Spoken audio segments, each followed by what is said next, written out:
Missed our latest webinar? No worries. We know life gets busy, but your professional development shouldn't have to wait. That's why we've created webinar micro lessons. Short, focused recaps of our full sessions designed to help you catch up quickly and still earn your CPD points. These bite-sized lessons are available exclusively to active subscribe members. So even if you miss a live session, you never miss out on the knowledge or the CPD points. Not subscribed yet? Now's the perfect time to join. Get access to all future webinars, every micro lesson, and more. Visit www.clinicalcareplatform.com to sign up.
So it's time for us to see this in action.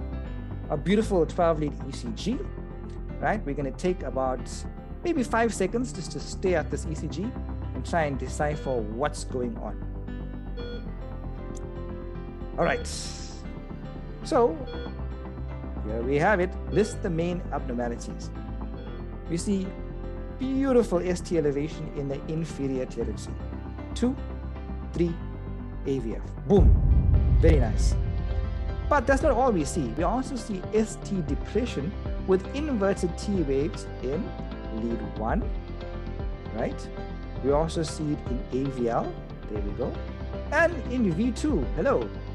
This is what we call reciprocal change, right? We are infarction in one area, and looking at the heart from another angle, we see ischemia.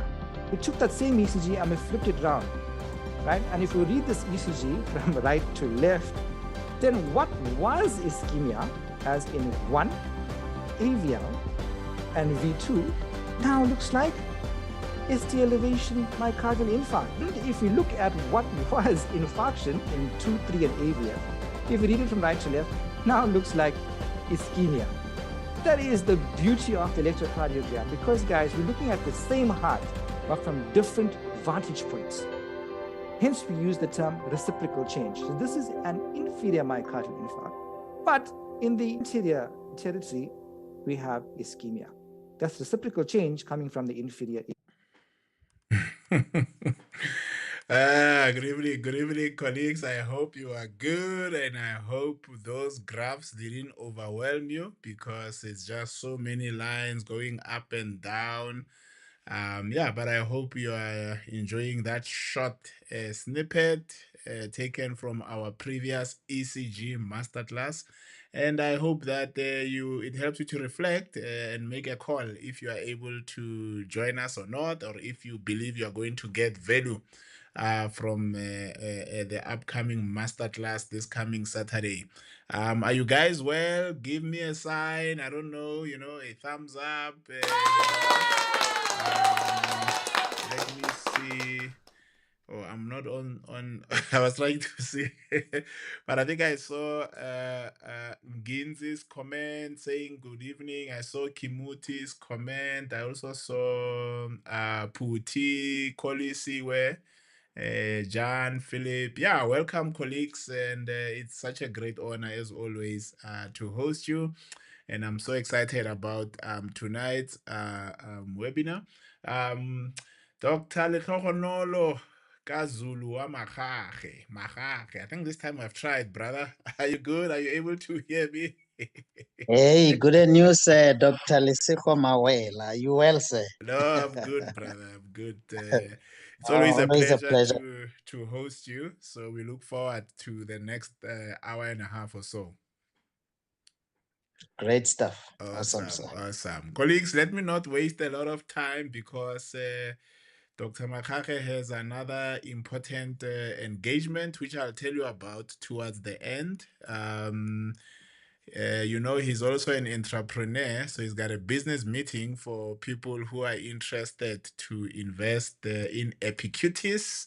I just love this name. One day he must just tell us where did you get it and what was the inspiration, because there's something about it. Epicutis. The only thing I'm sure of is that it's not petty. So we'll hear from him later on. So, colleagues, welcome. And tonight we are looking at dermatology. And I mean, we've had a number of webinars. So, it's a series now. And we are going to be looking at connective tissue diseases of the skin. This aligns very closely with our mission as a platform, which is to improve patient care. So, as you go through tonight's session, think about the patients you have seen, and hopefully, we get you to be ready for the next patient you are going to be seeing tomorrow, next week. I don't know, next year. Just remember that connective skin conditions do exist. And yay, we have now exceeded over 120,000 credentials, CPD credentials issued to yourselves. I mean, this is superb, and we can't wait to get to 200,000 and hopefully to a million credentials issued to yourselves, because that's how we think we can measure some of the impact that we have. Just to remind you that all our evening webinars are open access because we really want to encourage learning and empowerment. Any additional services, CPDs, reporting to councils, etc., you would have to be someone who supports the work of the platform by being a member. So I want to encourage you to visit our website, check out our membership offering, and get great value and a peace of mind.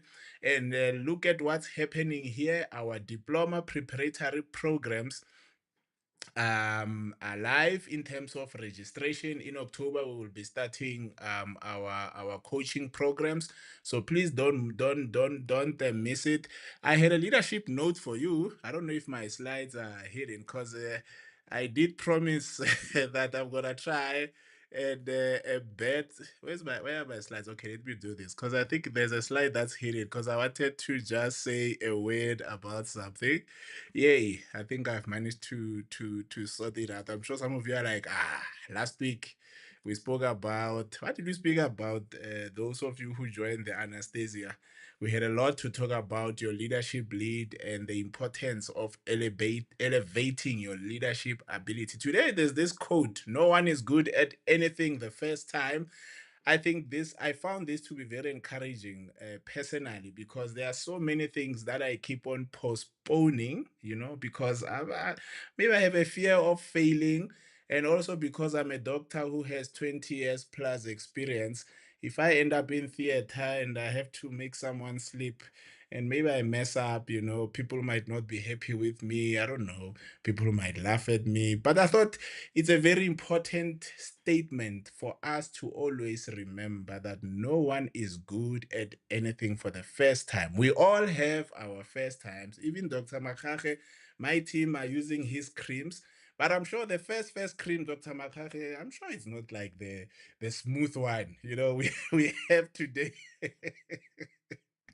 It's a journey of excellence, isn't it? We are in pursuit of Yeah. excellence, and before I pass on this slide, we speak about the true north. The true north means that if you keep on going north and you end up at the North Pole, maybe Dr. Makai is like looking at that point where his business would have achieved, and it's like, I've arrived. When you get there, Dr. Makaka, you're gonna realize that you can still go north. It's not a destination. But to you who are attending, whatever that is that you have paused, maybe you want to learn a new skill, maybe you want to, I don't know, you want to start a business, you are scared of failing. We all have three fears: the fear to start, which is this one, the fear of the process. Maybe there's a lot of administrative process, maybe there's an accreditation, Dr. Makake, that we must get, and then the fear of the outcome. Sometimes they're like, hey, I'm not sure what will happen, just start. And I think that is the leadership note that I thought it's missing, and I wouldn't sleep well if I didn't share with you that. So here's a ECG, and I'll tell you towards the end what the answer is. What is the cardiac rhythm in this ECG? Check it out, check it out. Who's seeing it? Who's seeing it? Is it ventricular? What is it? Sinus? What? Anyway, to get the true answer, join us this Saturday. Otherwise, towards the end, I'll tell you what that ECG is all about. It's all our WhatsApp groups, just to really, really stress you. And to say as well, so we have the ECG masterclass this weekend, and on the 16th, we have ophthalmic emergencies. So our scope is getting wider and wider. I'm so excited about this. So do join us for all those programs. And yes, our July micro lessons are live. I don't know, Dr. Makake, in July we had you doing something on bacterial skin infections. If you missed it and you are a member of the platform, just log in and enjoy. You have, is it 10, 2, 4, 6, 8, 10 more micro lessons that you can complete. And if you are interested in our paid events like a dispensing license and all those kinds of things, please visit the academy which we are building. And yay, finally, where you really wanted to get through. So I'm so excited. To host Dr. Letlogonolo Kazulu Wamagage. Colleagues, I really follow him very slowly on his LinkedIn profile. And one day, Doctor, we don't want you to teach us about the skin, but maybe about how to manage yourself and how to manage your time. Because I know you are always publishing. Colleagues, I've published. I'm like, this guy, where does he get time to to write? Jiggy Jiggy, there's a new product at Epicuties. Jiggy Jiggy, there's an atlas. Aye, Jiggy Jiggy is here teaching. Jiggy Jiggy, I'm in another workshop, and as I'm teaching, they tell me, hey, it's 1 o'clock. Dr. Bakake is Dr. Bakake's turn. I'm like, okay, this is the right person for me to have in my space, in my network, because I know he can only make me to be a better version of myself. So, Dr. Makake, thank you very much for our collaboration, and may it continue, importantly, to benefit us and our colleagues positively. Welcome, Doc. I'm starting to be a Muruti nowadays, so let me hand over to you. Thanks, Doc. Thank you so much, sir. No, you've spoken very well, sir. Thank you so much for the kind words. Much Sure. appreciated. Thank you. Let me just share my screen. There we go.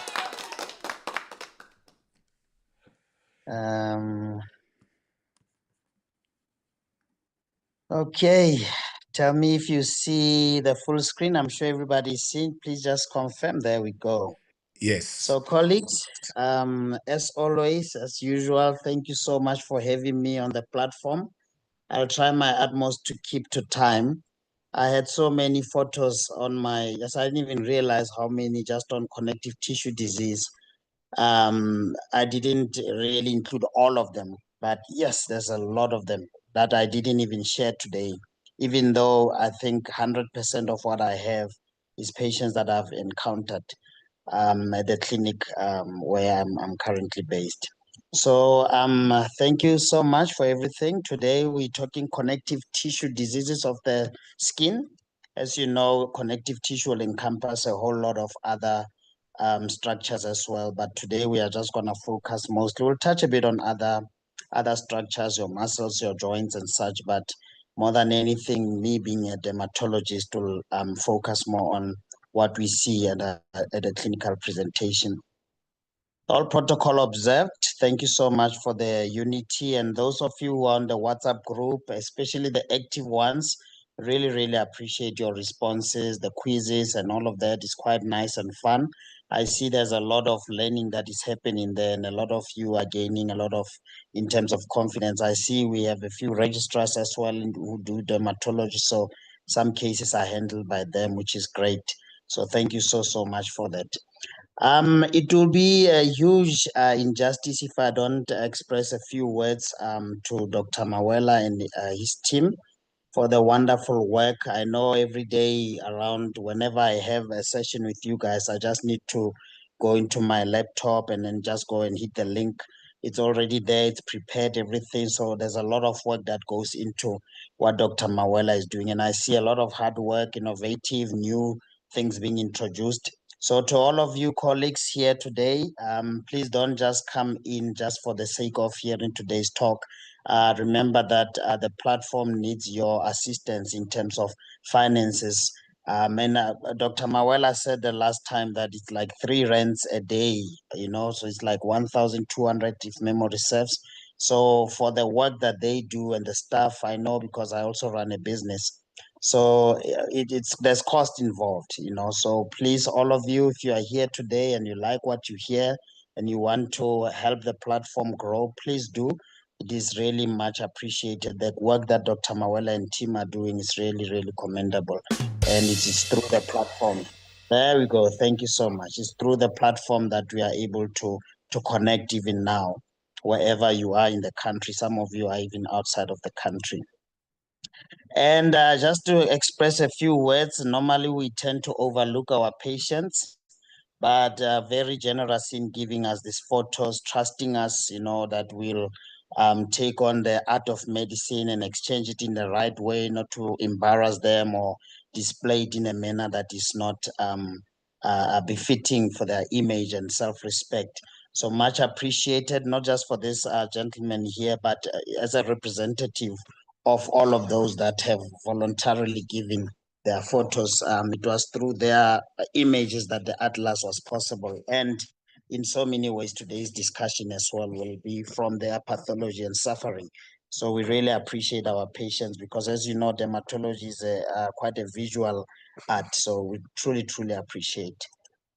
And then, as Dr. Mawela said, 8 o'clock, we're going to be having a discussion on those who would like to come in as get some equity in Epicutis. Very interesting stuff. We'll display figures, bit of history, what we do, what we want to do. We had a very good uptake in the last one that we had in February. So the family has grew quite a lot, and it's through that we have our own plant in Bloemfontein. We're now looking to go to Johannesburg. Hopefully this time next year, we've got the main branch in Johannesburg. So please tune in. Those of you, if you don't have a link, I'm sure the team will be able to add it on the comments. Please tune in 8 o'clock immediately after this session. We start with that. It shouldn't take long, maybe 30, 40 minutes, a bit of questions here and there. And then I'll also give out my cell phone number for those who would like to communicate further. So colleagues, now coming to the crux of today's talk, we're just gonna have a small overview. Today we're talking connective tissue diseases. So we're going to be focusing mostly on SLE.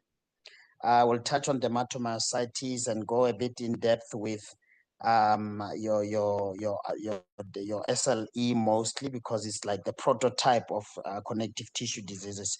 We'll not be able to discuss the overlaps. Sometimes you can get overlaps with these, but I thought it's for the sake of today's topic, it's more of an introductory. So it's really not at a registrar level, but it's at a day-to-day clinical, the typical way that we normally have whenever I'm in the platform. And then we'll talk a bit around clinical approach and differentials, just to show you how some can look almost the same and subtle differences here and there. And then immediately after that, as I said, we'll have our session on epicutis as well. So just a bit of background. We do know that connective tissue diseases, when we talk connective tissue in itself, it's really supporting structures of the body. So that will be your collagen, your ligaments, but it's also, you also get bone, fat. That is actually connective tissue. And then you get blood vessels, some of the cells in the blood, your lymphocyte. I took a photo of a lymphocyte there. from online, but that's typically what we mean when we talk about connective tissue. So it's really what connects the whole body together. So it will make sense when we say connective tissue diseases that one will get arthritis with a skin rash, or maybe you'll get a bit of brain issues because the blood goes through the brain, and then you'll get maybe different representation of conditions that will be different. So that's what we mean when we say connective tissue in a nutshell. So that will include blood, adipose tissue. We do know that the skin, especially the dermis, the layer of the skin, the dermis, is also quite heavily involved because it's got collagen. It's embedded in collagen.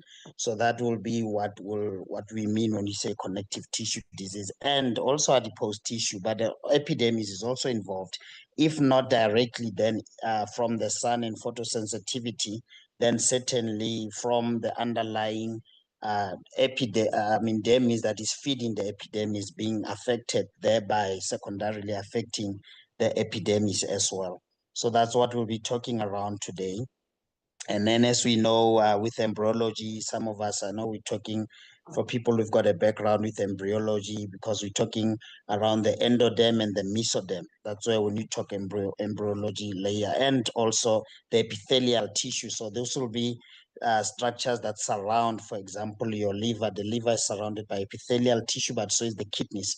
So it will then make sense that you get conditions like lupus nephritis. So nephritis being inflammation of the kidneys because of lupus, because of that surrounding layer there, amongst other causes as well. So without further ado, we're going to be talking around systemic lupus erythematosus, SLE for short.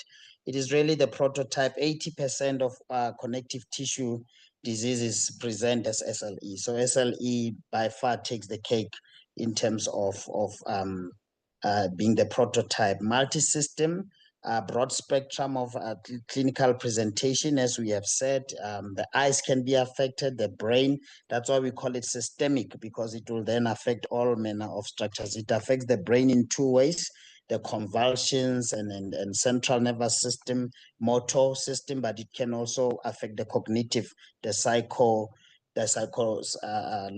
aspect of things. And then we do know that it will cause inflammation as well. The incidence, we don't know much in South Africa because, our data is really not in good shape. So if you were to ask me now how common is SLE, I would give you an anecdotal report, because we don't have good data capturing system, not only in Bloemfontein, but it's like a pandemic issue with us. We don't. I don't know. It's not as important for us, and it holds research quite hugely, because then you don't quite know how common stuff conditions are. And then we do know that 20% of cases occur with around the ages of 16, and then you do get around 15%, especially we're now talking SLE. And then I bolded this out to say SLE is approximately 12 times more common in female than in male. So we think it has to do with estrogen, but the jury is still out on that as to why that is. But a lot of times that is the case. And whenever you get SLE in men, it tends to be quite aggressive in presentation as compared to the female counterpart. And then there are certain drugs as well. I forgot to mention that, although maybe not as important for this talk, but INH and phenytoin, methyl dopa, they're also linked to SLE, as well as a genesis for SLE, although that is very much uncommon. We do know INH, we've been giving it prophylactically for patients with the TB contacts, and also it's part of the refer 4, but we haven't necessarily seen a scourge in SLE cases. So as to how effective that is in terms of a link, I don't know, but it has been repeated in a lot of literature, so it's very credible literature. So it sounds like something that is quite something to mention here as well.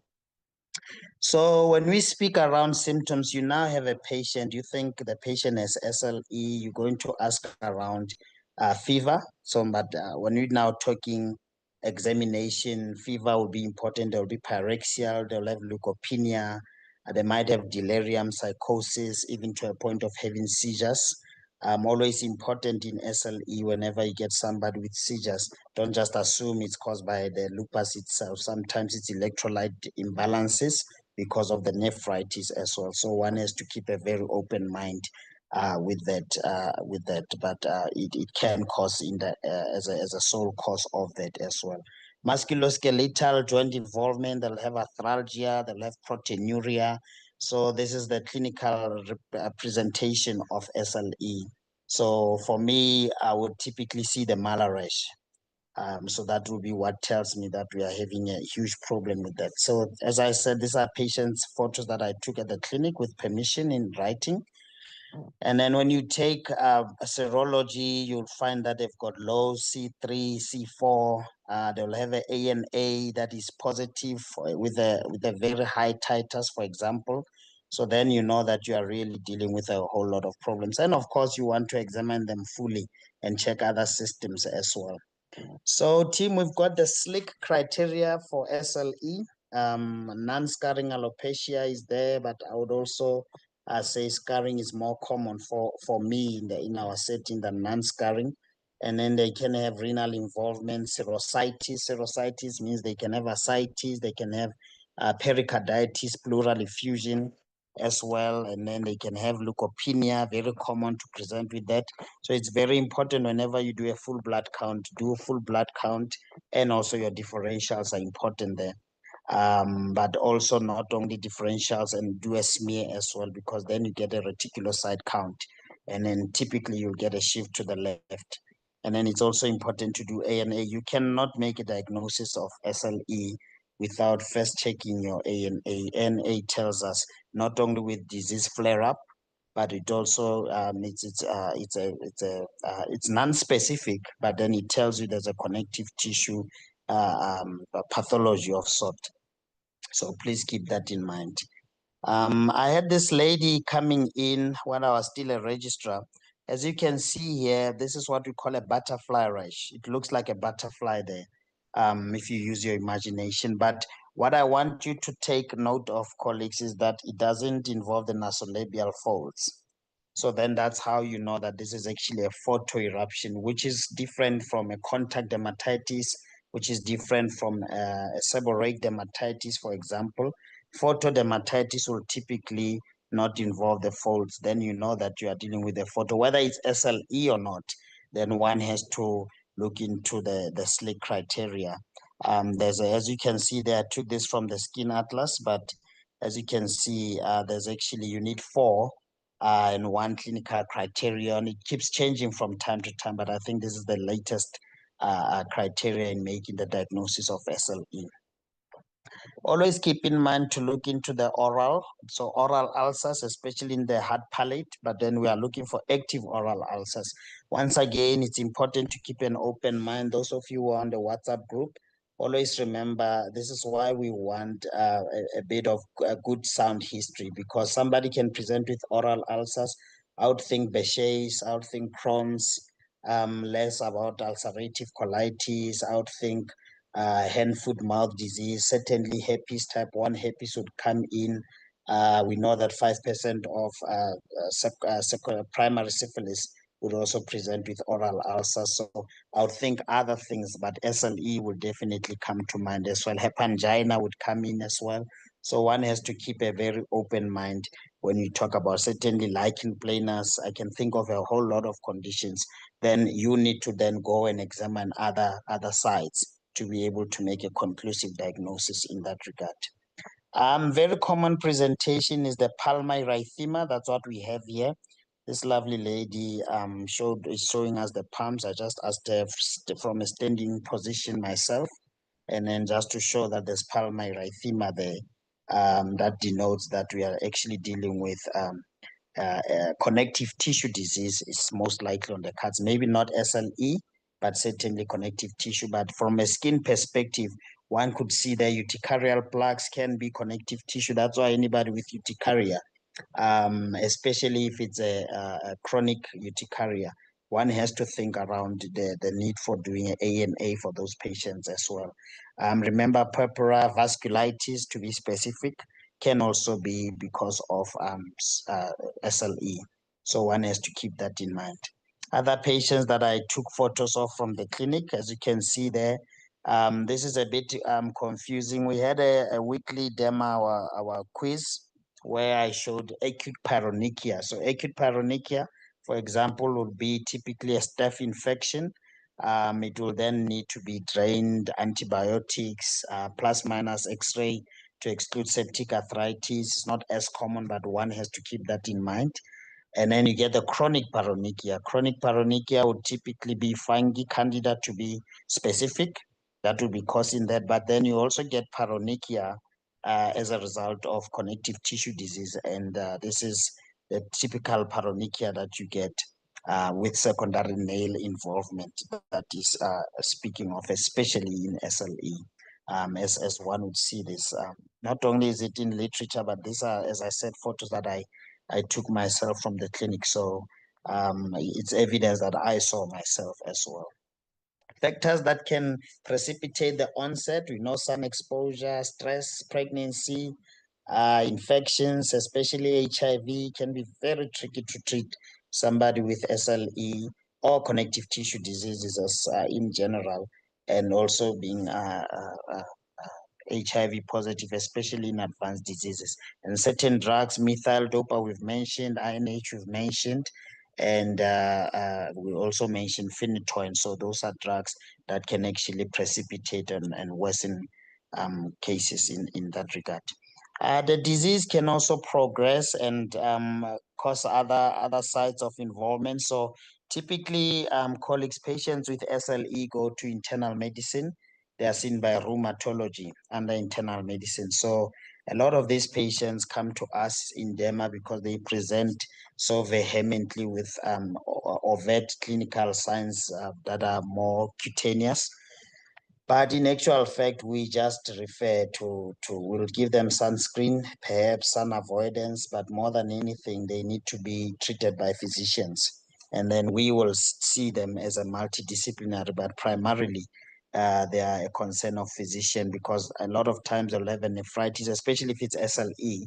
That means it's not just the skin that is involved, but they can have autoimmune hepatitis, they can have a pericarditis, and a central nervous system involvement and such. So it becomes easier. Nephrology might come in there, so it becomes easier for dermatology to feature in that regard. So please remember that SLE, the go-to person, internal medicine, ideally rheumatology, if the Department of Internal has got a subspecialty in that regard. And then, as we said, multidisciplinary approach, nephrology, neurology, rheumatology. And then I just ended there with dermatology. We're really not the most important, even though I'm going to spend a lot of time on SLE, and the knowledge that I need to have as a specialist it needs to be fairly sound. But to be honest, it's for discussions with my colleagues. And chloroquine in South Africa, chloroquine, especially in the Free State, chloroquine is the go-to drug, chloroquine sulfate, 200 milligrams daily. Just remember, anybody who starts chloroquine must, in an ideal setting, be seen also by ophthalmology, just to make sure that they don't have retinopathy as a baseline. And then later on, they should also go for ophthalmology test, especially if the dose of chloroquine is 6.5 milligrams per kg per day. 6.5 milligrams per kg per day. So in a standard adult, we are talking maybe chloroquine of 400 milligrams. Then it will most likely do that. But typically we give them 200, they do well on it, no problems. And then acute management is prednisone. So what do I mean when I say acute management? I mean somebody who, for example, comes in with respiratory distress. They've got this cutaneous signs of arthralgia, arthritis. Remember prednisone to calm down the T lymphocytes. So that is acutely coming down of the T lymphocytes while you introduce your DMATs. Chloroquine, you can give other methotrexate can also be given. There are many other DMARDs that can be given, but chloroquine is readily available not necessarily too affordable, but certainly with lesser side effect profile. So it's quite favored, especially where I'm currently based. But then you can also get azathioprine, you can also get dapsone. In other areas they will use, I know in UKZN, they prefer your mycophenolate, mofetil, for example, but different people use different drugs. It really doesn't matter. So long that the patient is acute, you start prednisone 3, 5, 7 days, you slowly taper down, and then ideally it has to be a specialist doing so. Even if you, the baseline, the primary health care, you just give a baseline treatment of maybe 40 milligram prednisone just to calm everything down. In an ideal setting, you want to discuss with the specialist as well. And then topical, as you can see, where dermatology actually comes in, is sunscreen and topical steroids just to calm down the inflammation. So really, this is a physician internal medicine problem. I had this lady, I showed you the same photo previously. I had this lady who came in, colleagues. She also had this malar involvement, as you can see there. Have a look. If you look very closely, you see that the nasolabial folds are not affected. And then she was wearing this wig the whole time. And when she exposed the wig, um, we then see the scalp is exposed, and then you see these areas of scarring alopecia. Now, when we speak scarring alopecia, this is permanent, colleagues. It will never ever regrow at all. There's some research that is being done with the transplant, very expensive. So, what really got to me was that the doctor who wrote the referral letter actually wrote that the patient had like a 5 rand coin size of alopecia on the scalp. So the problem with that is probably somebody working at a clinic or remote hospital, and then what they then do is they write and then they don't discuss with the registrar or the consultant on call. So as a result of that, this condition progressed because the patient got a date like 7, 8 months down the line. So by the time I see this patient, I can maybe halt with the DMARDs, I can halt the progression of the condition, but I certainly cannot reverse, which is permanent. I always feel like it's really unfortunate when such things happen. So I think we're going to have a master class on hair loss. I think next month, Dr. Mawala will just remind me. But as far as I know, my schedule September is we're talking all manner of hair losses, scarring, non-scarring approach from a clinical base. This will be such conditions that we emphasize on as well. So this is SLE with discoid features. Remember, it's SLE systemic, but then it involves the skin. How does it involve? From what we see, there's a malar rash, but it is also scarring there that we can see, scarring alopecia. Another patient I had, if you look at the very first photo with the ear, you would think impetigo, crusting, very superficial, probably impetigo. Once again, those of you on the WhatsApp group, remember one photo doesn't always do it. We want as many photos, we want the history, we want the distribution. A lot of times we'll be like, but are there other sites involved? So if you look at just the ear there, you would think impetigo, mipirocin, and follow up in a week, whatever. But when you look at the face itself, there's a malar involvement, the nasolabials is spared. If you look at it very carefully, so that's why it becomes important. And look at the forearm. I asked her to just flex for me that way. Look at the forearms. What you then see with the forearms is that there's a photo involvement as well. So it's a photo involvement depicting that this is actually a connective tissue disease that we are having.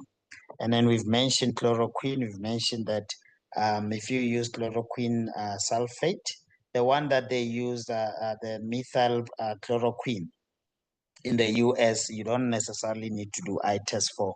But the one we have in South Africa, certainly in the public sector, it's important because it's a sulfate variant of it. As you can see, sometimes you get a patient like this. There's a malar involvement, as you can see there. Curiously sparing nasolabial folds. I mean, it's almost like a rule that nasolabial folds is going to be spared there. as you can see, quite curiously spread there. And then one has to look at the lower lip as well. Whenever you have a photo eruption, it also involves the lower lip as well.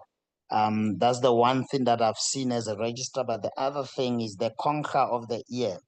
If you can look very carefully, there are a lot of connective tissue disease. Look into what's happening in the concha. You'll find that there's actually almost always involvement in that regard. So please keep that in mind as well. Sometimes these are the kind of patients we see. Colleagues, as much as possible, these are patients they need to be referred as quickly as possible to us. And if you are not sure what you are dealing with, it could be SLE. We don't know. We haven't done ANA. We haven't gone through the SLIC criteria. But then I see a DLE plaque. Why am I saying this is a DLE plaque? It's got, sorry, three features: the hyperpigmented borders. It's almost always like this: hyperpigmented borders, and then it's got this depigmentation in the core. Don't worry much about the redness. That is because of the sun exposure. That is erythema from the sun. But the core, the patient will certainly tell you that it was depigmented core. And then it will also have hyperpigmented, depigmented in a photo area. So that when I say photo area, it means in an area where the sun is likely to shine from. So if it's got those three features, DLE, DLE, DLE, until proven otherwise. So please keep that in mind. And it could be SLE. We don't know because we haven't yet done the SLIC criteria. So whether this is somebody who needs to come to me as a dermatologist, or this is somebody that needs to go to Ruma and then I'll go visit Ruma and see her there, or we see the OPD together, whenever the flare-up is better. It all depends on the SLIC criteria. But what I do know from looking at this, that the patient has DLE, whether it's secondary to SLE, that is something that will still need to be ascertained. Have a look at this as well.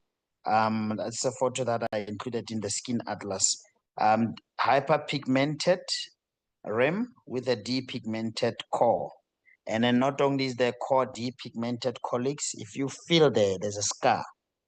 There's a scar there, and then it's in a photo area. That's where the sun typically shines. And once again, look at the concha. There's activity in the concha. I'm not sure as to why that is, but yes, it's almost like a rule. The concha is almost always affected. Maybe not both, but certainly one of them will be affected as well. So we spoke about SLE, colleagues, that would needs to go to physicians.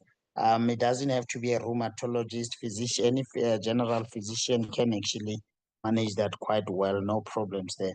But then when we now talk about DLE, discoid lupus, this is purely cutaneous.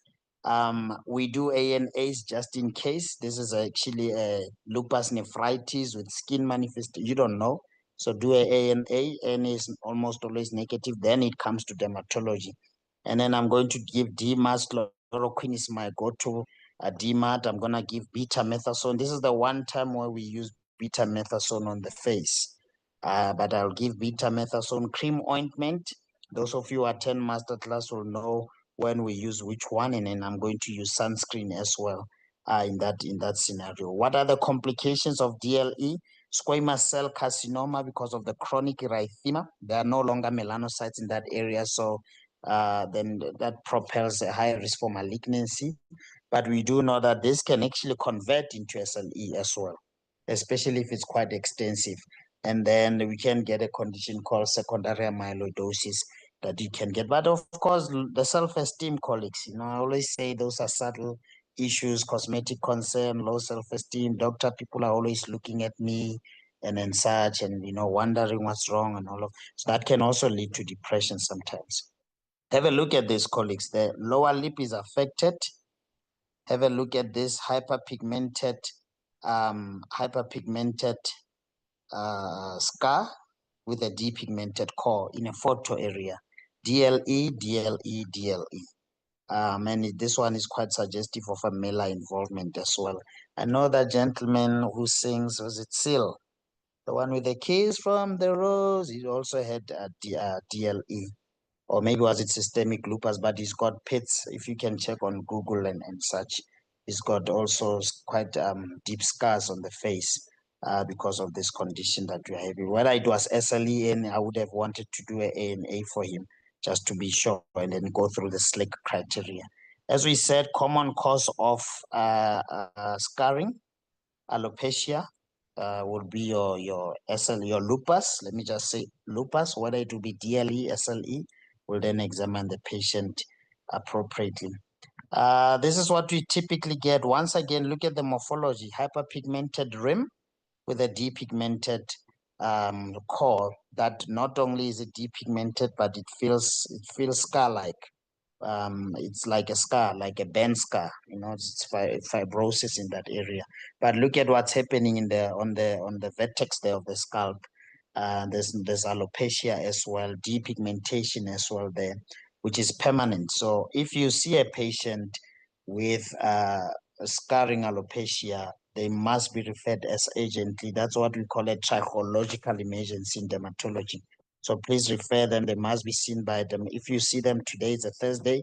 Let me see that patient tomorrow or maybe Monday next week, but certainly not towards the year end, because sometimes, that can be it can leave quite permanent. As you can see with this lady, there was nothing we could do for her except to hold a disease that in any case was no longer active for her as well. This is another gentleman I had. I think we've presented this photo as well in the past when we spoke about malignancies. As you can see, you use your imagination, hyperpigmented borders with a depigmented core that is scarring in a photo distribution, but the gentleman had secondary skin cancer, secondary squamous cell carcinoma, because of the chronic inflammation. Immediately when I saw him sitting there in the OPD, I just knew you make a diagnosis just passing by. That okay, this is DLE, this is this, because then it's like a textbook. It's a textbook type of approach. Colleagues, the second condition that I would like to discuss will be dermatomyositis. It's presumed to be autoimmune. I bolded that out because we don't know. We put it in the autoimmune chapter. Certainly, your antibodies, autoimmune antibodies, I'd play there. But seems like nobody wants to call it out and say this is an autoimmune condition. We do know that it can overlap with other conditions. It typically presents with proximal muscle weakness. Patient can't comb their hairs, they used to, they can't climb stairs, something where you need to use proximal muscles a lot. So it's used interchangeably, especially with if you talk to the rheumatologist, they'll speak about dermatomyositis, polymyositis. They normally have an overlap of those two conditions and say, okay, this one is more this. I mean, you can read that out if one time allows, but there's actually an overlap between dermato and polymyositis. I'm going to be strictly speaking polymyositis. Dermatomyositis. So they will do a CK for these patients, and then we typically can do muscle biopsy for them as well. What I wanted to show here, I was quite excited when I saw this lady. She's got classic Gottron papules. This speaks to dermatomyositis, quite a classic dermatomyositis. I wasn't really happy with this photo. I wanted to blot out the eyes, but yes, she looks like one of those devil worshippers now. The way it looks, it just freaked me out a bit while I was compiling this. But what I wanted to show was the heliotrope sign, that periorbital swelling. Um, the sister at the clinic said the patient just presenting with swelling, and then we don't really know what's happening.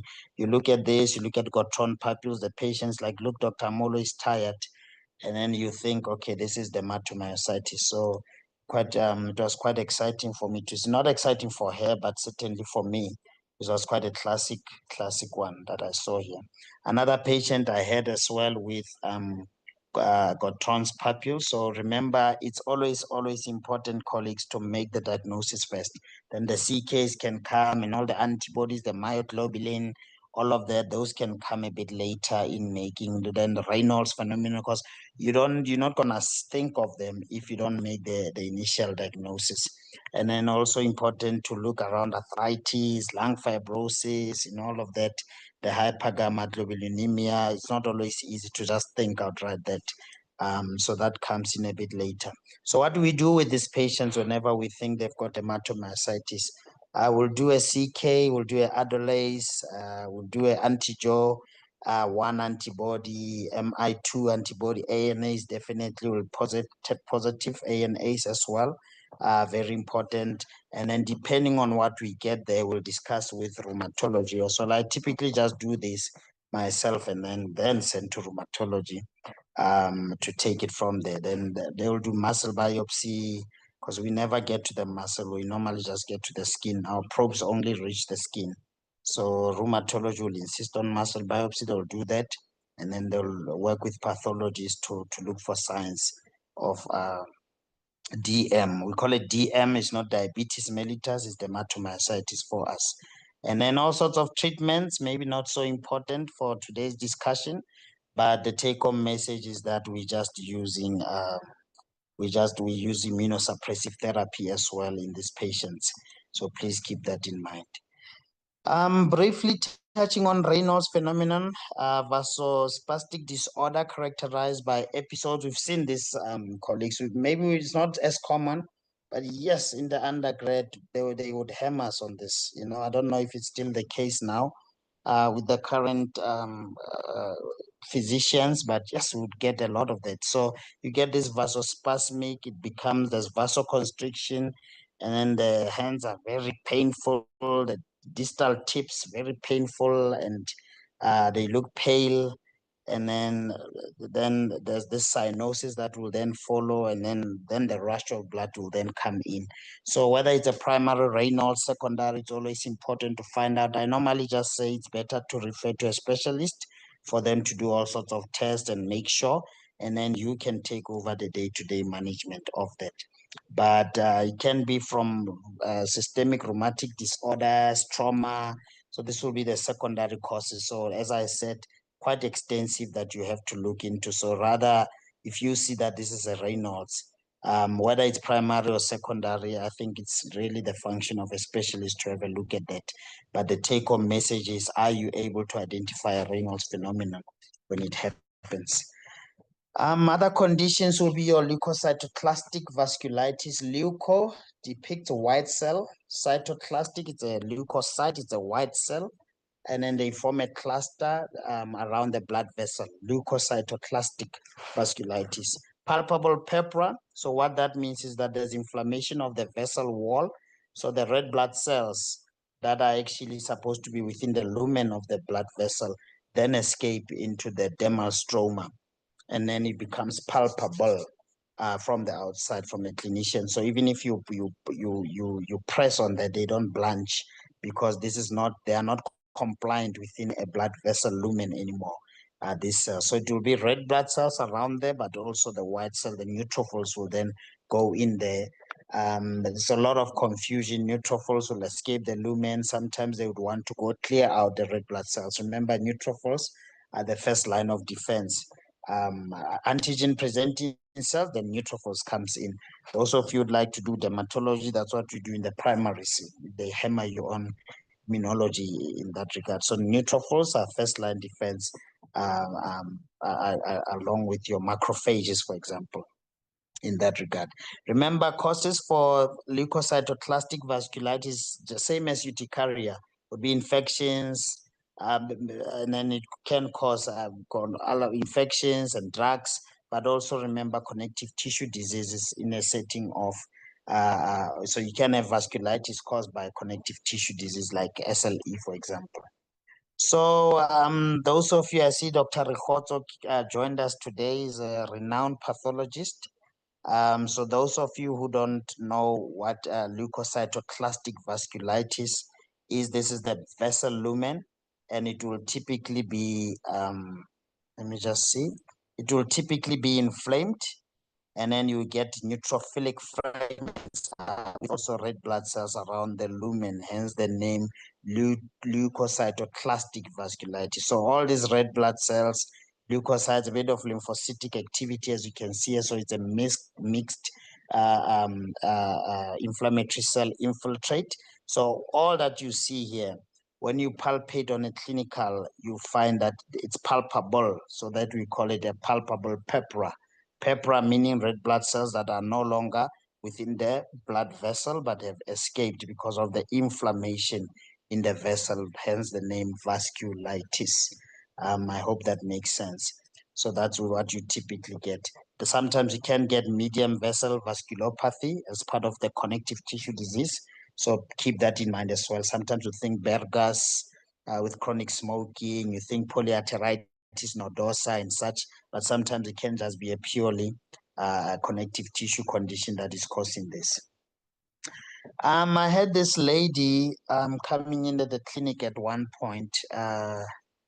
They left, the registrars left her for me. Then I looked at her, took a file and I looked at her, and then she had this hypopigmentation that was quite diffuse, progressive, and then she also had this patchy areas of depigmentation, and then she couldn't even open her mouth. That was her biggest problem. Whenever she would eat, her mouth just suddenly became smaller and smaller with time. Gracious enough to allow me to take photos as well. So then I made a diagnosis of systemic sclerosis. It's an autoimmune condition associated with vasculopathy. And then we know that it's actually forming a umbrella conditions that are scleroderma type of conditions. So there are many conditions that can actually present with sclerosis. But luckily for us, these are rare kind of conditions. But we know that we've seen systemic sclerosis, or at least heard about it. This is how it presents. And then it's got this salt and pepper type of configuration that we see here. Very few things can present in this way. So as I say, she couldn't open her mouth quite widely. So eating was a big problem for her. And she had a very high blood pressure because they get also renal artery stenosis. A lot of these patients pass away because of cardiovascular complications at a young age.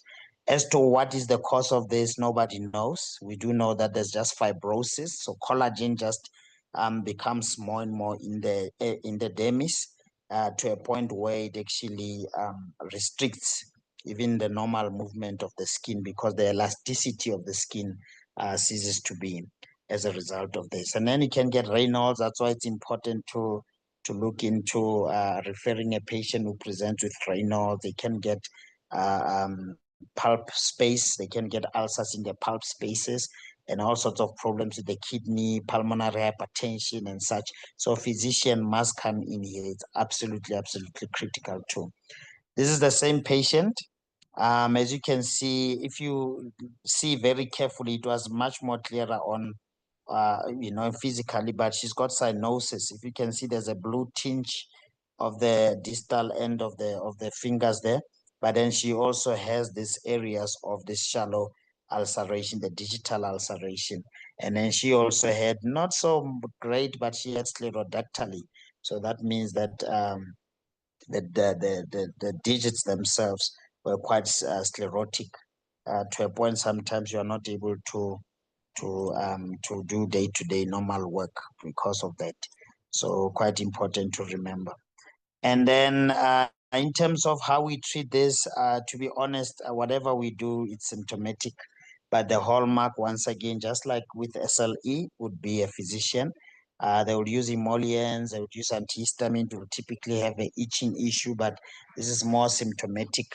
More than anything, what they need would be angiotensin converting enzyme inhibitors, ACE inhibitors, for short. So that's what they will use. And then it's a multidisciplinary approach. It all depends on what they are presenting with. But we do know that the mortality is quite high in these patients. Again, one of the causes of scarring alopecia in this patient. So the scar that it's forming, as to why that is, nobody really knows the reason. So it's really unfortunate when it happens in that way. And then physicians would come in with pulmonary fibrosis, and that's quite common. So they get fibrosis of all structures where there's collagen tissue. So that will be the lungs. That will be because that gives compliance. That will be the lungs, the joints. That will be the skin, for example. That will be the heart muscle. So wherever there's fibrous tissue involvement, then it's going to be in a systemic way. So they basically, steadily suffocate because this thing is like gripping them, and there's absolutely nothing you can do in terms of helping out with that. Morphia is a localized form of scleroderma. Sometimes it's called local scleroderma or localized scleroderma. So they get fibrosis as well. Again, patients that I took photos of in the clinic.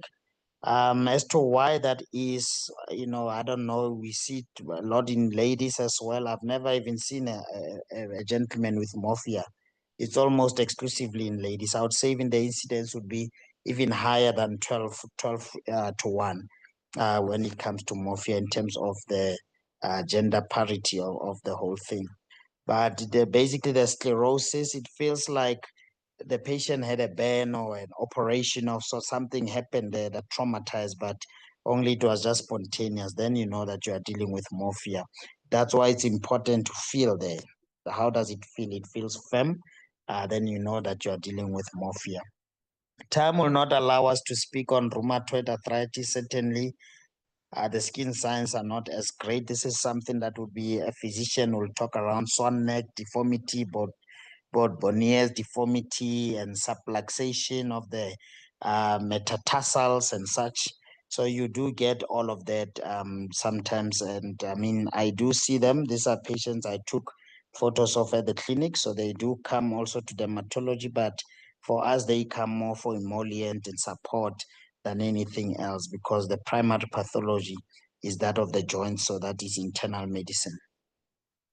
Colleagues, I'm now going to be speaking around differentials. I didn't want to go too deep into Sjogren's and all the other more rare types of connective tissue diseases. I think that's more for registrars.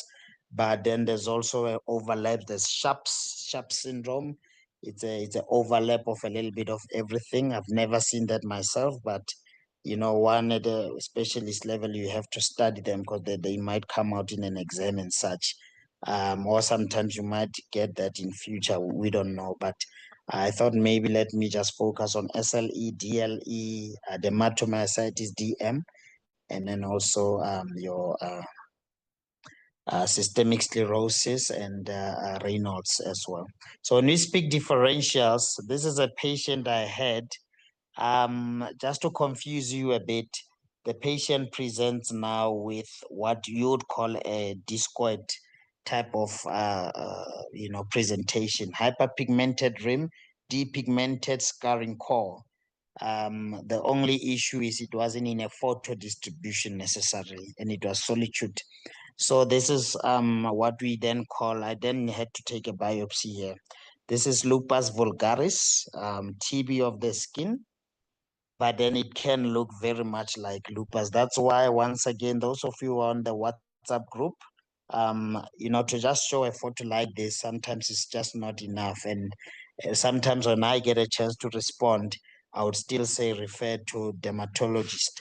Why that is because a biopsy might be needed there. You can get a acid fast bacilli stain being positive here, because this is actually TB. The same way you stain for the sputum when you do a TB test, we do the same thing in the lab as well.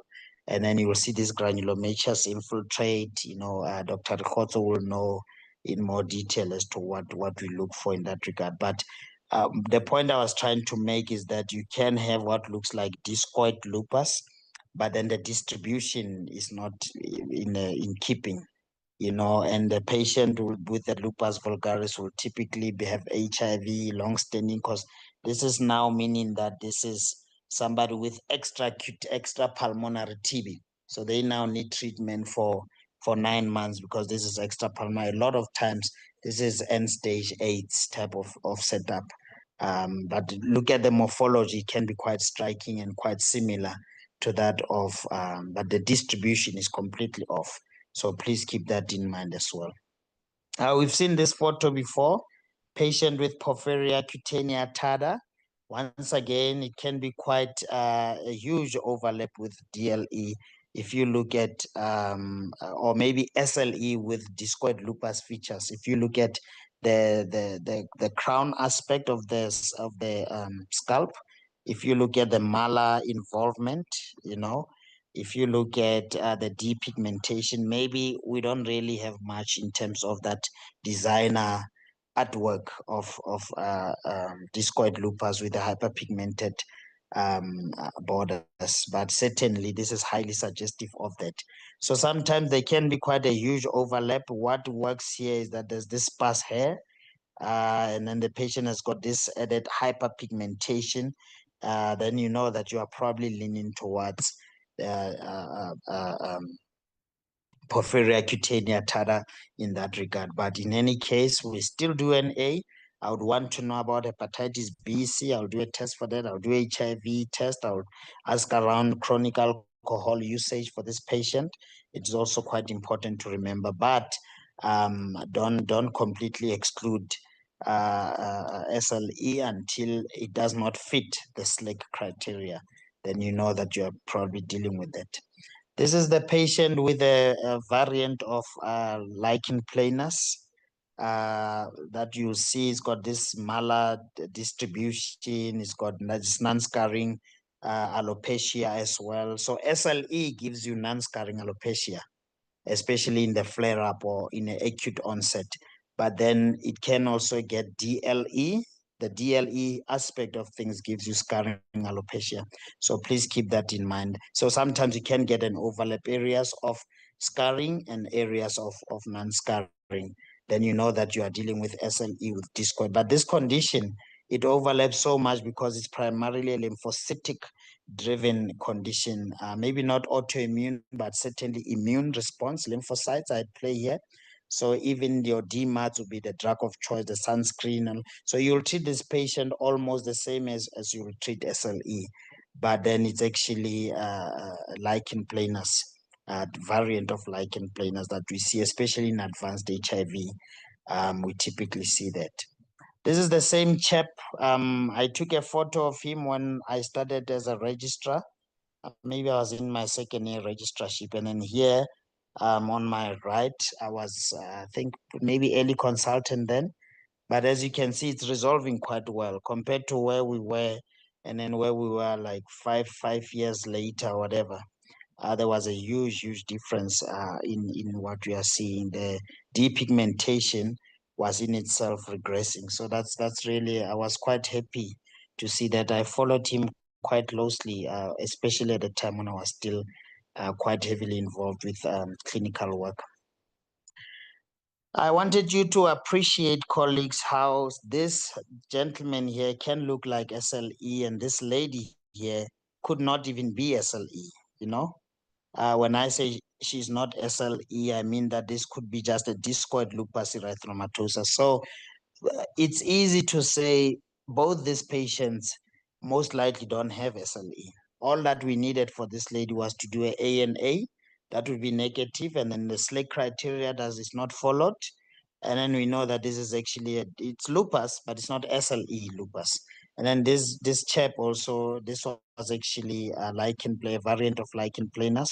So then you know that, okay, both of them don't have SLE, but you'd be right to think SLE in both of them. And appreciate also the erythema that comes with the effects of the sun in the absence of melanocytes to give that protective function of theirs. And colleagues, those of you, once again, I'm going to make reference to our group. There's what we call hypopigmentation, less pigment, as you can see there. And then there's what we call depigmentation. Depigmentation, no pigment to speak of. There is no pigment. This is a photo condition. And then it's depigmented, whereas here we are talking around. So there's the subtle nuances here and there, and disease profile is not necessarily the same.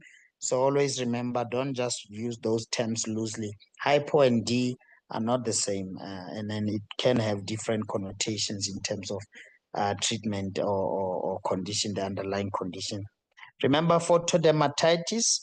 Why are we having depigmentation here in a patient with photodermatitis? Or rather, maybe not photodermatitis, let me say photoeruption.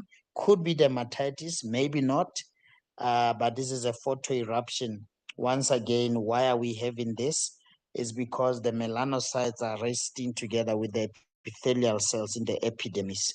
So as a result of that, you can get a depigmentation or hypopigmentation as a secondary, but it's not the primary pathology. But I would understand why you'd think lupus in this case here, and then it will be important to have a look at the patient and clinically examine and take good history that is lupus based. That's where it's important as clinicians. You must ask relevant questions when you're dealing with these conditions. Some questions and what is written on the referral letters is not always relevant to what we are looking at, the disease entity. So this is also another patient that we have photodermatitis or photoeruption. This was a photodermatitis that the patient had, and have a look at that rebound hyperpigmentation. It's got that chronic lichenified feel to it because this was quite itchy. Photo. This is one of those conditions we spoke quite extensively on the master classes, our last master class on dermatitis. We spoke a lot on that. Again, look at that photo eruption, photo, classic photo. Look at that. If you look at this lady here, she was gracious enough to allow me to take photo with the top off. But look at this area. This is all the area that where the sun doesn't shine, completely spared. This is like classic photo eruption for this patient here. So that can actually look like a connective tissue disease as well. So please keep that in mind. Colleagues, I then have a malar rash of SLE with this lady here, sparing the nasolabial folds. And then here I've got the papilla rosacea, and then here I've got the acne that is induced because of chronic steroid usage. We never ever use betamethasone on the face, colleagues, unless you know what you are doing and then it's short duration. Betamethasone, it will remove that rash, but what will happen is that it's going to cause all manner of problems. Here, as you can see here, if you look very closely, these are fine lines. The epidermis is so atrophied that the blood vessels that are within the dermis are now showing, hence the redness there. And then it causes this dyspigmentation. Other areas are darker, others are lighter with these acneiform eruptions. So, and hirsutism as well. This lady looks like, she will complain that she's got beard and such. So we never, ever use topical, potent topical steroids, certainly not Dovate. Some of you colleagues will be like, doctor, got this patient here, she had a rash and I gave Dovate for like 3 weeks. Yes, you never ever do that because the end result of that is that it causes all sorts of problems that are in many ways permanent. So please keep that in mind. Very important. But I wanted you to appreciate that you can have facial involvement, but then the facial involvement here, you need to study exactly what is going on to be able to tell what's actually happening here. Same here. What I wanted you to take home from here was that uh, in the Africans, the brown skin, the African brown skin, the erythema doesn't show as much. These patients both suffer from the same condition. Certainly, if I take a biopsy there, I'll see more or less the same pathology. But then the erythema tends to be a bit more marked in fair skin, and not necessarily because it's more severe, but it's because of the lighter skin. Of course, that will make a lot of sense. So please remember to keep that in mind. Remember your tinea, colleagues. I had a lady with tinea. You can easily confuse this with connective tissue. Why do I say this is tinea? This is epidermal. It's got scaling. Perhaps hyperpigmentation is not the main thing. She's Caucasian, so she's got few melanin, and she doesn't have the eumelanin that is typically contained in the darker skin type individuals. And then she's got this nice area. It's quite, you see where it starts, where it ends. You say it's sharply demarcated. Then you know that this is a ringworm infection. So I'm going to give terbinafine as my go-to drug here.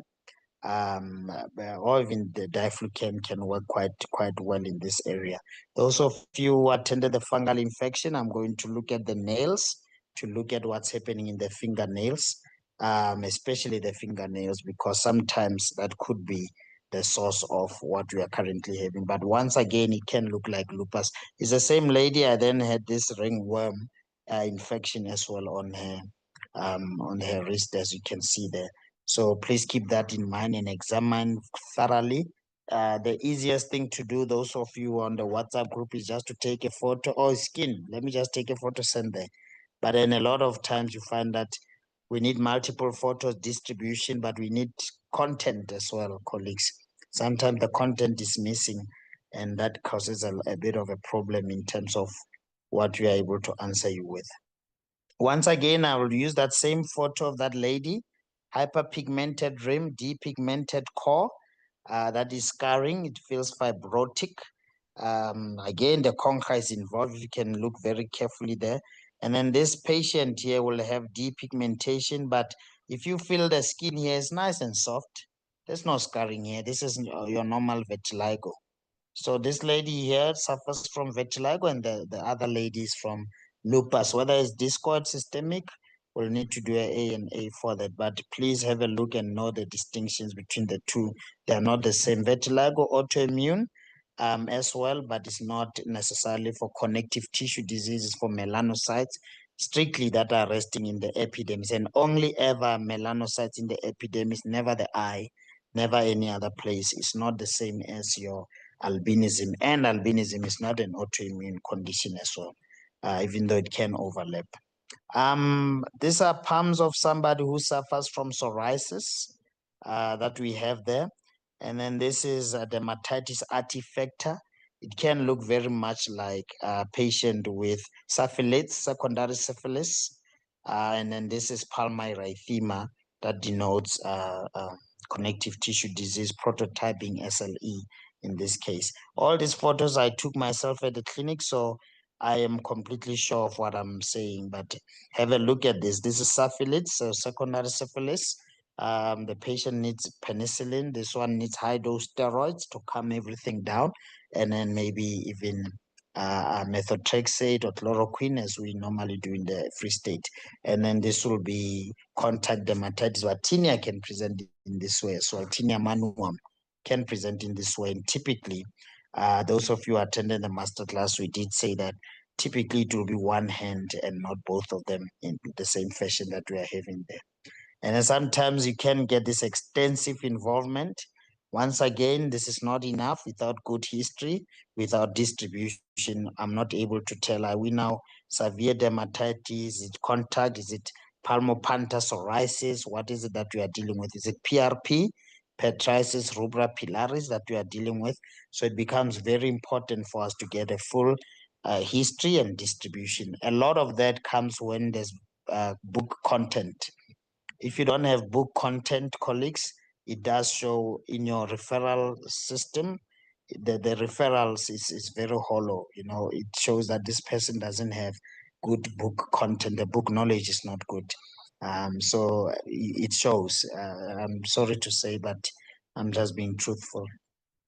So this is lupus profundus, just for interest sake, lupus profundus. So this is what we call profound lupus. The pathology for lupus profundus is in the subcutaneous tissue. So you get atrophy in the epidermis, you'll get telangiectasia. That means all these blood vessels resting here will be more or less seen from the other side, telangiectasia. But then lupus profundus means that the subcutis itself is under attack with the mixed infiltrate. So this is almost looking like somebody with lipodystrophy.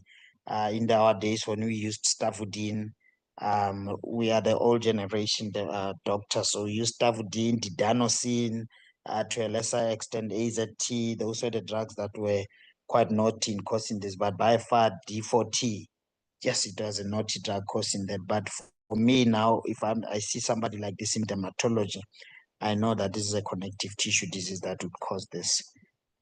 Colleagues, on my right, you are seeing somebody with secondary syphilis, and then this is systemic sclerosis on my right and left.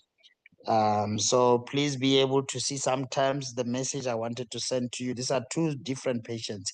The message I wanted to send to you was to say yeah, it can be a bit confusing sometimes. So always keep in mind, examine if it's, I think it's secondary syphilis, it will be recent, it will have palmoplantar involvement.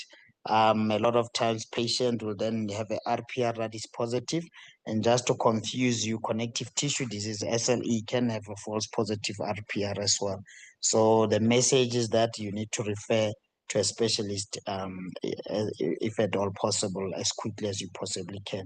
Secondary syphilis on my right, and then this is a patient that we said has got systemic sclerosis or scleroderma, to be specific. Again, they look similar, but not really, so keep that in mind. And once again, this one is more greasy, keratin, hyperpigmentation, and this one is more fibrosis in terms of the feel and the texture of the skin will be different in that regard. So in closing, clinical approach, I've got a 40-year-old lady who presents with a photosensitive facial rash, slight burning, and occasionally itchy in nature. She reports recent hair loss. What type of hair loss? Could be scarring, non-scarring. We don't know. So then what you do, you ask around the history of convulsions, forgetfulness, dementia, and such. And then you're going to look into central cardiovascular system tiredness, dyspnea would be important. Anemia can present with tiredness, but also heart failure, psychological disturbances that the patient might be having there. Depression, for example, would be in there. On examination, I want to look at the malar rash, the discoid scarring, the hair loss, the type of hair loss. And then I want to look if there's any active oral ulcers. If you don't look for them, you will not be able to note them, and they form part of the SLIC criteria. I'm going to examine the central nervous system, cardiovascular system as well. It will be important to do side room investigation. I started with side room because dipsticks, colleagues, is the easiest to do. Side room investigation, proteinuria, hematuria, full blood count, reticulocyte count. If you don't request it, the lab will not do it. So then they will have a high reticulocyte count. We call that reticulocytosis. And then they'll have low C3, C4, ANA. If ANA is positive, the lab already does the extractables. So that is your anti-raw, anti-smooth muscle, anti-DNase. Time will not allow us to go into all of that.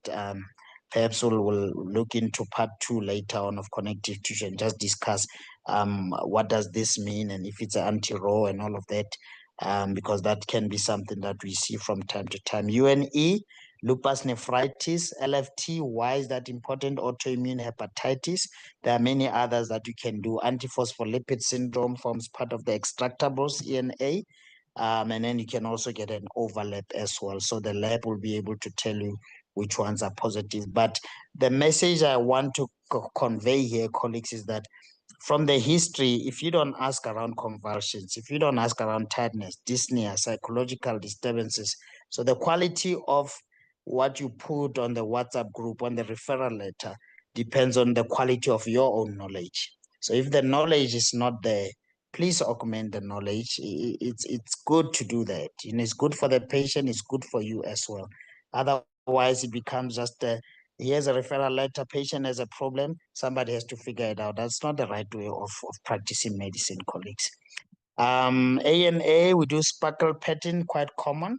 It's quite fascinating. Time will not allow me to go through this. I see we don't have a lot of time, but we'll talk about the patterns, the ANAs, and all of that, quite dynamic and interesting to speak around.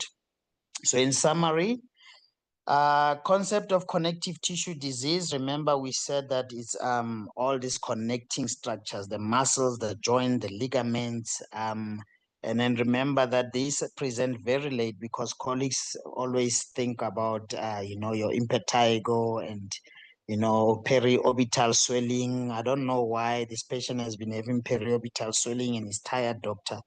Let me just give multivitamin and give a ointment for the eye. No, that's dermatomyositis. So please keep that in mind. Very important. Multidisciplinary approach. It can come to derma. It doesn't matter even if it comes to us. We'll immediately refer to the right place. It tends to be more aggressive in clinical course in males, but by far connective tissue disorders are common in females. Remember DLE as a separate entity from SLE. but then you can also get a DLE in SLE as well. Both of them can undergo remission. So please remember that. Remember, DLE can complicate as well. SLE can flare up for whatever reason, stress, emotion, sun, issues with medication at home. So please remember that as well. Keep everything in mind. Remember the morphology for DLE. I cannot stress that enough. Hyperpigmented rim with a depigmented fibrotic core in a photoexposed site. That will typically be what we're looking at. I mean, look at this photo that I took. It's just classic DLE that we see here. And then the concha, can't see well, but most likely the concha, there we go. The concha is involved as well. I'm not sure why, but it's like almost a rule with these patients. The morphology, the lower lip, it tells me this is a photo eruption as well. Remember scarring, any scarring, especially in ladies, scarring is a big issue. Look, I've gone bold. I don't really mind. It doesn't bother me much. But if it's a lady with no head, it reduces confidence a lot. I've got androgenic alopecia. I take after my father. But then remember, if it's a lady having that, that's a huge problem for them. So please refer as early as possible so that we can halt the progression of the disease as early as we possibly can.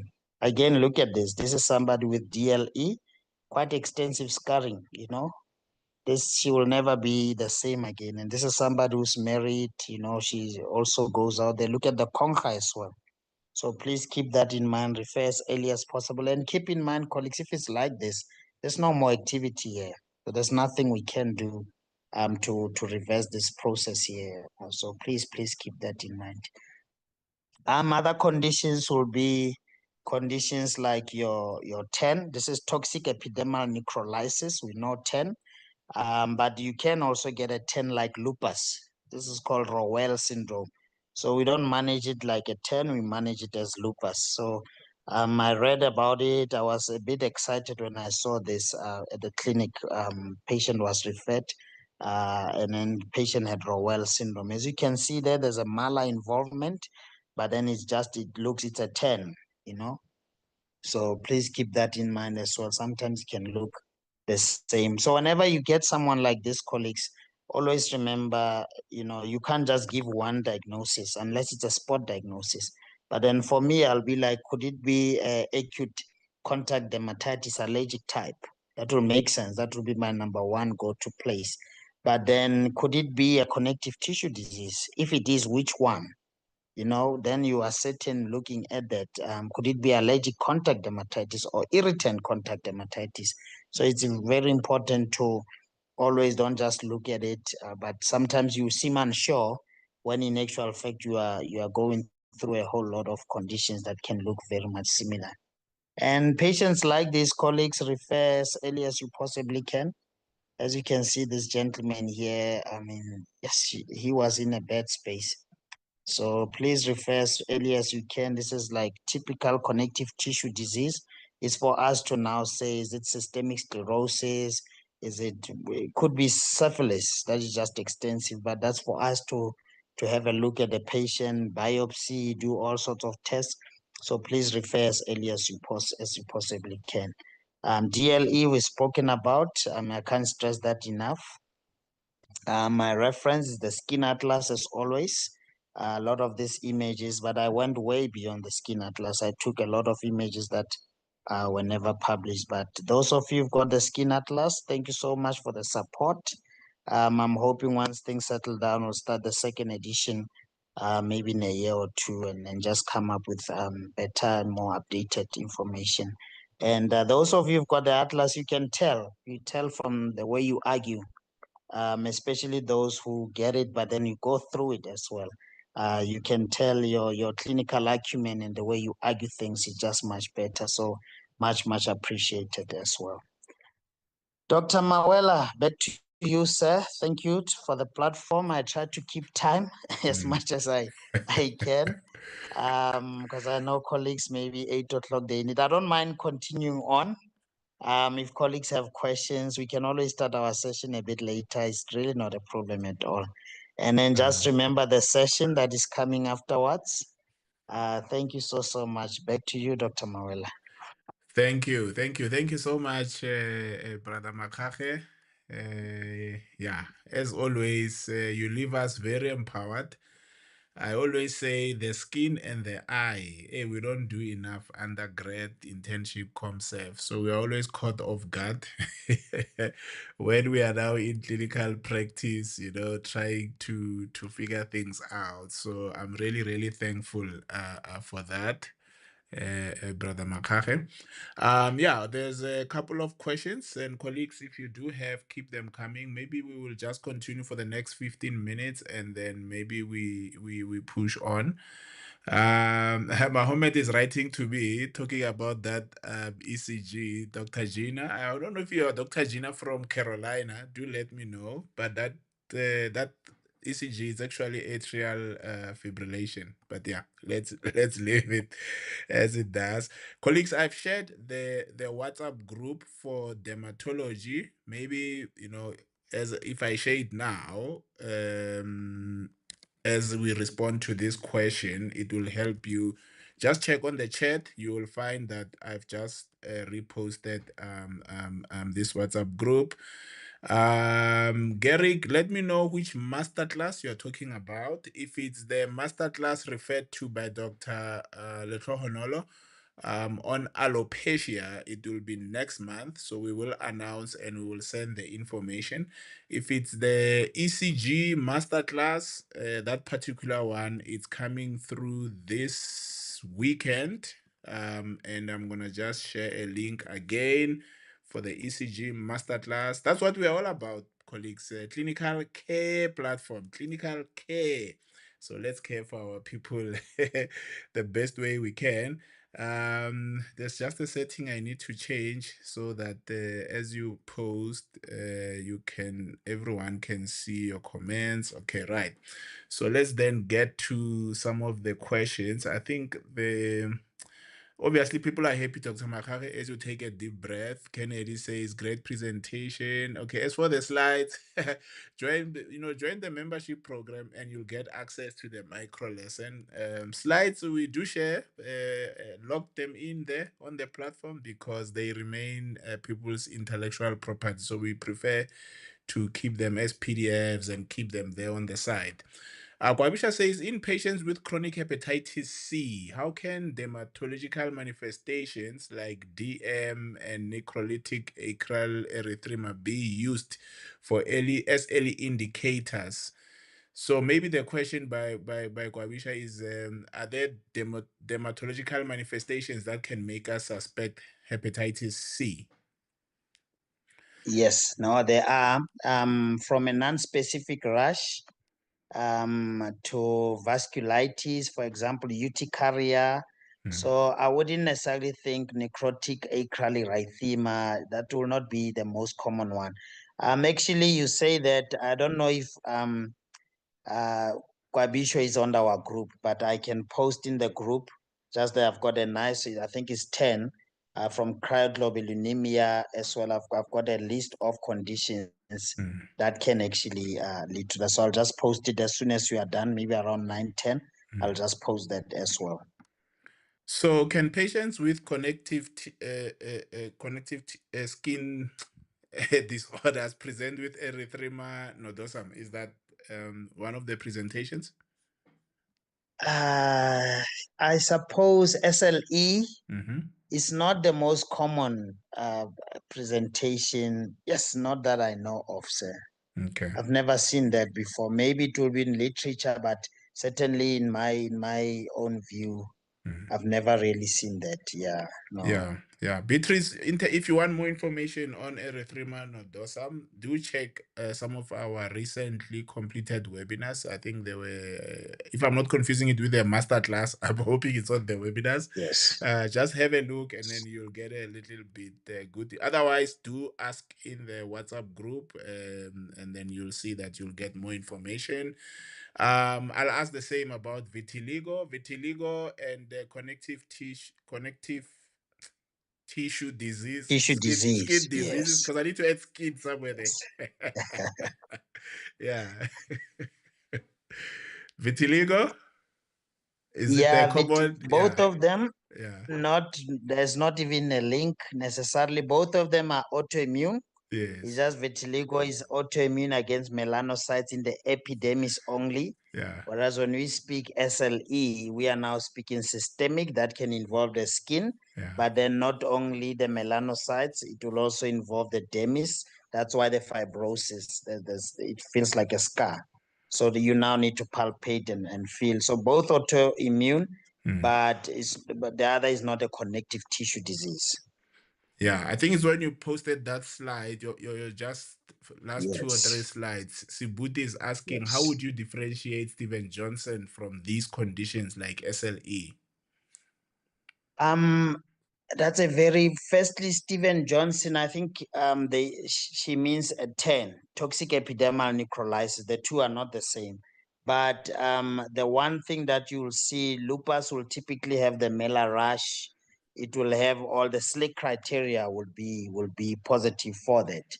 Whereas a proper 10 or Stephen Johnson's will just have a recent drug history, Mm, and then it will have this random distribution of things. So yeah, that will be the one thing. But yes, it can catch you out. mm, It can catch you out. Yeah. I see Sibuti also ask around Henlock Skunley pepper as well. mm, mm, Um, the difference between that and vasculitis. So both of them are vasculitis. It's just Henlock Skunley. We see it in kids below the age of 10 years. They'll have arthralgia, abdominal pain, and also sometimes we do biopsy. It will be more IgA mm, antibodies that are there, so they are quite distinct and it's short-lived as well. mm, But it's a vasculitis, perhaps not the same one that we are speaking around, but that's a mm. very good deep question that Sibuti is asking there. Yeah, this is from me. In your opening statement, you said that we are not able to quantify either the prevalence or incidence of some of these conditions. But are you seeing a little bit an increase in patients with SLE? I mean, within my sphere, I'm seeing families with more younger people presenting with SLE. I don't know if it was like that before, but I don't know. What's your experience in your clinical setting? I would say for me it varies a lot, sir, to be honest, Dr. Mawela. I would see younger people, I also see older people, Hmm. but by far predominantly female, Females, to be yes, honest. I don't know yes. why. It tends to be female a lot. Hmm. But in terms of the age group, I'll be honest, I don't really see much Hmm. difference. It's not like the slides that we spoken about. We said 20 and 15 years, so there's not really much difference, even from what I said. Okay. And a little bit more cases, or is you think it's the same in the last 5 years or so? I would say for me it's the same. The Maybe I would same. say the Hmm. one thing that is steadily on the rise would be your eczema. Okay. That one is like definitely on the, but in terms of connective tissue, Hmm. I wouldn't say I've seen a surge in it. No, sir. Okay. Contraceptives and lupus, can we just use them or there should be precautions? Uh No, as far as I know, there's no issue there. You can use them quite nicely with no issues. Just Hmm. remember, lupus tends to also, if you have an antibody for antiphospholipid syndrome, Hmm. then there's a higher risk for miscarriages. So that Okay. is the one thing.